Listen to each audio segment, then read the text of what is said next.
আকল দেমাগ যদি কারো থাকে তো এই বাংলা তর্জমা দ্বারাই বুঝে নেওয়া সম্ভব। এতটুকু দিয়েই যথেষ্ট। বাস্তবিক অর্থে কোরআনুল কারীমই হেদায়েত, বাস্তবিক অর্থে নবী সাল্লাল্লাহু আলাইহি ওয়াসাল্লামের বক্তব্য কর্ম এটাই হেদায়েত।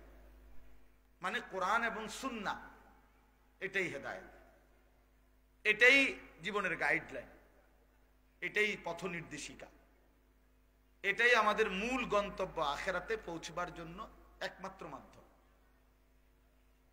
এই জন্য প্রথম কথা এটা মনে রাখতে হবে, কোরআন এবং সুন্নাহ এটা হুজুরদের কিতাব না, তাবিজের কিতাবও না, এটা কোনো ফু দেওয়ার জন্য না, এটা আসছে জিন্দেগি সাজাবার জন্য, জীবন গঠনের জন্য, আমারও আপনারও, যুবকেরও বৃদ্ধেরও, নারীদেরও পুরুষদেরও, ছোটদেরও বড়দেরও, কোলের বাচ্চা আর বুড়ো বাবা, সবার জন্যই এই কোরআন হেদায়েত। রাসূলের সুন্নাহ জিন্দেগি, তার কথা, তার বক্তব্য, তার সমর্থন এবং তার কর্ম সবার জন্যই অনুসরণ। এইটা হলো প্রথম মনে রাখতে হবে। এই কথা যখন আমাদের জেহান থেকে চলে গেছে, ফলে আমাদের জিন্দেগি এলোমেলো হয়ে গেছে। আজকে এক ফ্যামিলিতে বাবা একজন, মা একজন, সন্তান 4 জন, কিন্তু প্রত্যেকের চিন্তা চেতনা, মেজাজ, চাল চলন, রুচি, লেবাস, পোশাক, স্টাইল বলা যায় সব ভিন্ন ভিন্ন। কারণ কেউই কোরআন এবং সুন্নাহকে নিজেদের মূল মানদণ্ড মানতে নারাজ। ছেলের কথা হলো আমি আমার মন মতো, বাপের কথাও হলো আমি আমার মন মতো, আমার মতো করে আমাদের ঘর। অথচ পরিবার মানে তো বন্ধন, পরিবার মানে তো হওয়ার কথা ছিল একই সুতোয় গাঁথা, একই চিন্তা চেতনা, মেজাজ, ফিকির, একই ভাবনা লালন করে, এরকমটা তো হওয়ার কথা ছিল পরিবার। কিন্তু বাপের চুল দেখেন আর ছেলের চুল দেখেন, আকাশ পাতাল ব্যবধান। ছেলে জানে না তার বাবার অনুসরণ কিভাবে, সে বলতেও পারে না এটা, বাবা একবারও ভাবেও না যে আমার সন্তানটা এমন চলে কেন, আমি মুসলমান, আমার ছেলেটাও মুসলমান। অথচ তার চেহারা, সুরতে, লেবাসে, পোশাকে, গঠনে, চুলে, সবকিছুতেই ভিন্নতা, সবকিছুতেই ভিন্নতা। এটা বহুত বড় আফসোসের বিষয়, বহুত বড়। মায়ের বোরকার রং একরকম, জিয়ের বোরকার রং আরেক রকম। কেন এমন হয়ে গেল? কেন এমন হয়ে গেল? দাদির গায়ে বোরকা দেখা যায় কিন্তু নাতনির গায়ে বোরকা নাই, কেন এমন হয়ে গেল? দাদি বা মেনে নিল কেন, আর নাতনি বা শিখল কি? বলে আজকে আমরা যখন নিজেকে অতি আধুনিক মনে করতে শুরু করছি, খুব বেশি যখন হ্যান্ডসাম, স্মার্ট, নিজেকে খুব রুচিশীল, খুব ফিটফাট মনে করতেছি, কিন্তু বাস্তবতা হলো এই ফিটফাট, এই স্মার্ট, এই হ্যান্ডসাম যাই বলি, সাজগোজ, সব তো আমরা নিচ্ছি বেঈমানের কাছ থেকে। হয় কোনো ইহুদি, নয় কোনো খ্রিস্টান, নয় কোনো নাস্তিক, নয় কোনো মুরতাদ, নয় কোনো হিন্দু বৌদ্ধ, আর নয় তো কোনো দিন মানে না, আল্লাহ মানে না, মুসলমানের নামধারী পরিচয় কিন্তু আল্লাহর নাফরমান, পাপী, এরকম কোন ফাসেক, ফুজ্জার, অবাধ্য কোন নাফরমানের চলন বলন আমাদের বুড়া মানুষ থেকে জোয়ান মানুষ, নারী কিংবা পুরুষ, সবার জীবনে এটাই আমাদের কাছে প্রিয়, এটাই আমাদের কাছে। চাচাও মাইনা নিছে, সন্তানও মাইনা নিছে। আফসোসের বিষয়, আফসোসের বিষয়। এই ঘরের দাদাও ব্রাশ করে, নাতিও ব্রাশ করে, বাবাও ব্রাশ করে, ছেলেটাও ব্রাশ করে, কিন্তু কেউই মেসওয়াক করে না। কারণ সবাই ফয়সালা নিছে, রাসূলুল্লাহ সাল্লাল্লাহু আলাইহি সাল্লাম, ওনার আমাদের জন্য কোনো দরকার নেই। এই ঘরের নাতিও ডাইনিং টেবিলে খানা খায়, দাদাও ডাইনিং টেবিলে খানা খায়। কথা বুঝেন নাই? মাও খায়, ছেলে না মেয়েও খায়, সবাই নিজেকে খুব ভদ্র আধুনিক মনে করে দিনের পর দিন ডাইনিং টেবিলেই খানা খাচ্ছে, কিন্তু দস্তরখান কেউ বিছায় না, কেউ সমান জায়গায় খাইতে রাজি না। কারণ সবার সিদ্ধান্ত, ফ্যামিলির ছোট বড় জওয়ান বুড়া সবাই মিলে এটা সিদ্ধান্ত নিছে যে যাই করো, যাকেই অনুসরণ করো, তবে কমপক্ষে খেয়াল রাখো যে মুহাম্মদের যেন কোনো অনুসরণ না হয়। এদিকে নজর রাখবা, এদিকে নজর। পৃথিবীর যত রকমের ফাসেক ফুজ্জার, যত রকমের ফালতু লোক হোক, তাদের প্রত্যেকের চুলের কাটিং একবার একবার করে রাখো। যেহেতু প্রতি 1.5 মাস 1 মাসের মাথায় চুল কাটার সুযোগ আছে, তো কাজেই একবার ক্রিকেট খেলোয়াড়, একবার ফুটবল খেলোয়াড়, একবার সিনেমার গায়ক, একবার নায়ক, একবার রাস্তার বখাটে, একবার টিকটকার, একবার ইউটিউবার, অথবা যে কোনো কারো কিছু একটা, এইটারে বারবার ফ্যাশন চেঞ্জ করো, কিন্তু খেয়াল রাখবা একবারও যেন 20 বছরের ভিতরে, 30 বছরের ভিতরে মুহাম্মদে আরবি সাল্লাল্লাহু আলাইহি সাল্লাম তিনি কিভাবে চুল রাখতেন, সাহাবায়ে কেরাম কিভাবে চুল রাখতেন, এটা যেন কোনোভাবে তোমার মাথায় না আসে, এটা নজর রাখবে। এই হলো আমাদের ফিকির। নাহলে আপনি এখন জিজ্ঞাসা করেন, আপনি জিজ্ঞাসা করেন যে যুবক তুমি দাঁড়াও, গত 10 বছরের ভিতরে তুমি যতবার চুল কাটছো, তুমি মুসলমানের বাচ্চা, একবারের জন্য মনে পড়ছিনি, কোনো একবার জিজ্ঞাসা করছুনি কাউরে যে আমার নবী সাল্লাল্লাহু আলাইহি সাল্লাম তিনি কিভাবে চুল রাখতেন? বলেন, সাহাবায়ে কেরাম কিভাবে চুল রাখতেন, আল্লাহর প্রিয় বান্দাগণ কিভাবে চুল রাখতেন? কেন মনে পড়লো না ভাই? কারণ আমাদের কলিজার ভিতরে শয়তান, ইবলিস, দুশমন আমাদের কলিজার মধ্যে এটা বসায় দিছে, যাই করো মুহাম্মদকে অনুসরণ করো সাল্লাল্লাহু আলাইহি সাল্লাম। বুড়া চাচা 60 বছর বয়স, উনি সিদ্ধান্ত নিছে আমার বয়স যদি 60 হয়, 70 হয়, যদি আমার বয়স 600 বছরও হয়, আমি বিড়ি খানা ছাড়তাম না। কারণ আমি জানি মুহাম্মদে আরবি সাল্লাল্লাহু আলাইহি সাল্লাম তিনি দুর্গন্ধ পছন্দ করতেন না। নবীজি সাল্লাল্লাহু আলাইহি সাল্লাম দুর্গন্ধ সইতেন না। নবীজি সামান্য কাঁচা পেঁয়াজের গন্ধ পছন্দ করতেন না, কাঁচা রসুনের গন্ধ পছন্দ করতেন না, ঘামের গন্ধ পছন্দ করতেন না। কাজে আমি যেহেতু জানি নবীজি দুর্গন্ধ পছন্দ করতেন না, তিনি যেহেতু চির সুগন্ধিময়, 24 ঘন্টা আল্লাহ নবী সাল্লাল্লাহু আলাইহি সাল্লামের দেহ মোবারক থেকে মেশকো আম্বরের ঘ্রাণ বের হতো। তো সেই নবী যেহেতু সবসময় পবিত্র সুগন্ধিময় ছিলেন, কাজে আমার সিদ্ধান্ত আমি বুড়া হইতে হইতে যদি বাঁকাও হইয়া যায়, মাগার বিড়িখানা ছাড়তাম না, কারণ আমি তো মুহাম্মদকে অনুসরণ করি না। কথা বুঝছেন না? এটা হলো ওনার ফায়সালা। আপনি মুখে বলবেন, আপনি কলজাটা সিরিয়াস আন, এটার ভিতরে, এটাই ভিতরে, হ্যাঁ এটাই ভিতরে। 30 বছর প্রয়োজনে লাগাতার আমি দাড়ি কাটবো, কাটতেই থাকবো আমি। যতবার নবী সাল্লাল্লাহু আলাইহি ওয়াসাল্লাম তিনি যদি প্রতিবারও কেঁদে ওঠে, তিনি যদি প্রতিবারও কাঁপা ওঠে যে হায় উম্মত কল্যাটা কি, তারপরও আমার কোনো পরোয়া নাই, কারণ আমার তো সিদ্ধান্ত আমি বিরোধিতা করব মুহাম্মদের। কাজে আমি দাড়ি কাইটাই যাব, সাফ কথা বেটা। কোন মোল্লা কি বলছে, কোন মৌলবি কি বলছে, এগুলো আমার দেখার সময় নেই। এই যে মানসিকতা, ভাইয়া বাবা, এ কেমন জিন্দেগি, এ কেমন জিন্দেগি, এ কেমন জীবন বলেন? দিনের পর দিন, বছরের পর বছর সামান্য পেশাব করে টয়লেট বাথরুমের ঠিক মতো পবিত্রতা, টয়লেট পেপারটুকুও ঠিক মতো ব্যবহার করে না, পানি ব্যবহার করে না। অথচ নবী সাল্লাল্লাহু আলাইহি ওয়াসাল্লাম স্পষ্ট বলছেন, লা তুকবালু সালাতুন বিগাইরি তুহুর, পবিত্রতা অর্জন ব্যতীত কোনো নামাজ কবুল হয় না। নবীজি বলছেন, ইন্নাল্লাহা তাইয়্যিব লা ইয়াকবালু ইল্লা তাইয়্যিবান, নিশ্চয়ই আল্লাহ পবিত্র, পবিত্রতা ছাড়া তিনি কিছুই গ্রহণ করেন না। নবী সাল্লাল্লাহু আলাইহি ওয়াসাল্লাম বলছেন আত-তুহুরু শাতরুল ঈমান, পবিত্রতা ঈমানের অংশ কিংবা অর্ধাংশ। নবীজি বলছেন মিফতাহুস সালাতে আত-তুহুর, পবিত্রতা নামাজের চাবি।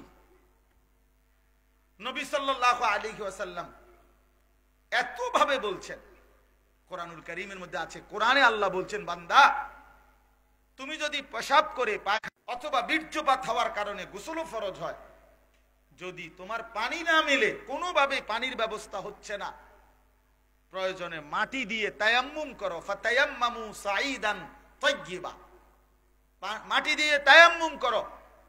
যদি বলি আল্লাহ মাটি দিয়ে সামান্য একটু মুখ মুছলে মাটি আর হাত মুছলেই সারব পবিত্রতা, একেবারে এত তাড়াহুড়ার কি আছে, পানি মিলুক পরে চিন্তা করুন। আল্লাহ তাআলা কোরআনে বলছে বান্দা প্রয়োজনে মাটি দিয়ে হলেও পবিত্রতা অর্জন করো। কেন জানো? আমি আল্লাহ সারাক্ষণ আমার বান্দাকে পবিত্রই দেখতে চাই। ওয়ালাকিন ইউরিদু লিইউতাহহিরাকুম, আমি আল্লাহ চাই তোমাদেরকে পবিত্র দেখতে, পবিত্র দেখতে। আল্লাহ যেন বলে বিশ্বাস করো বান্দা তোমার শরীর নাপাক থাকুক, আমি এটা মোটেই পছন্দ করি না, আমার একদম ভাল লাগে না, এটা একদম ভাল লাগে।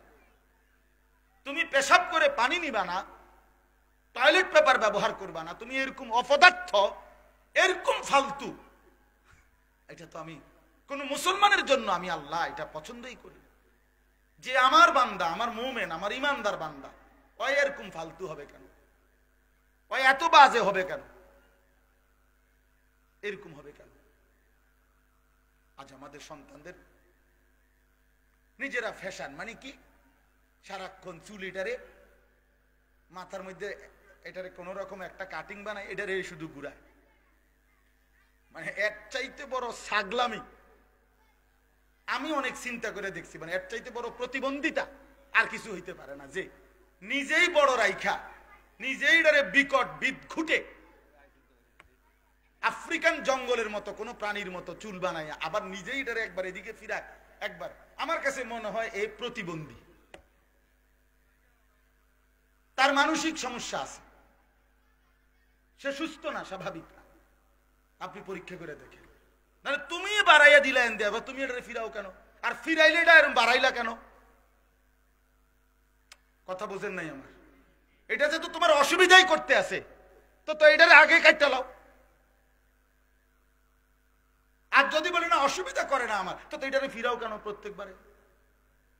এটা ব্যারামটা কি তা তোমার? একজন ভাই যুবক উত্তর দাও ভাই, দাও এখন বলো যে কি কারণ হয় ভাই? বা এটারে ফ্যাশন বলে যে হাতেরে এমনি লারণ, চুল লারণ। এটা পৃথিবীর, আমরা হুজুরদের বই বাদ দেন, স্কুলের কলেজের ইউনিভার্সিটির পৃথিবীর কোন গবেষকের কারো কোন বইতে কথা আছে যে গবেষণায় প্রমাণিত হয়েছে একটি যুবকের সৌন্দর্য ফুটে ওঠে যখন সে চুল বারবার পিছনের দিকে বাড়ি মারে? এরকম কোন তথ্য আছে কিনা কোথাও? থাকলে আমার জানার দরকার। বলেন না, কিরে বাপ বলেন? পাগলামিরও তো একটা সীমা আছে। বোকা বুঝি এত বোকা হয়, নির্বোধ বুঝি এত নির্বোধ হয়। আল্লাহ নবী সাল্লাল্লাহু আলাইহি ওয়াসাল্লাম স্পষ্ট বলছে, আল মুমিনু গিররুন কারীম, মুমিন সাদাসিধা হয়, মুমিন ভদ্র হয়। আরেকটা আজীব সুন্দর কথা বলছে নবীজি, লা ইয়াখদাউ ওয়া লা ইউখদাউ, মুমিন ধোঁকা দেয় না কাউকে। আবার বলছে নবী ওয়া লা ইউখদাউ, মুমিন কারো দ্বারা ধোঁকাও খায় না। বুঝেন নাই? ইমানদার কাউকে কি দেয় না? ধোঁকাও দেয় না। আবার ইমানদার কারো দ্বারা কি খায় না? ধোঁকাও খায়। মুমিন এত বেকুব হইতে নাই, ইমানদার এত বেকুব হইতে নাই। আমারে চালাইতেছে আরেকজনে, কিল্লেগা? আমার আত্মমর্যাদা কোথায়? আমার আত্মসম্মান কই? আমার গায়রত কোথায়? আমার আত্মপরিচয় কোথায়?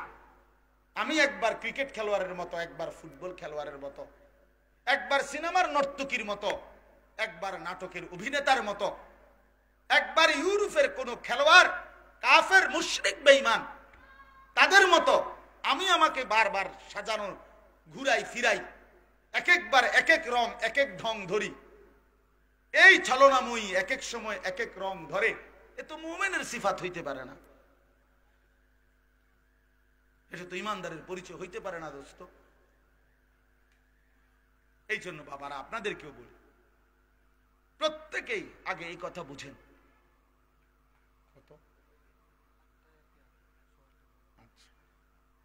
এইটা দয়া করে বুঝেন আগে।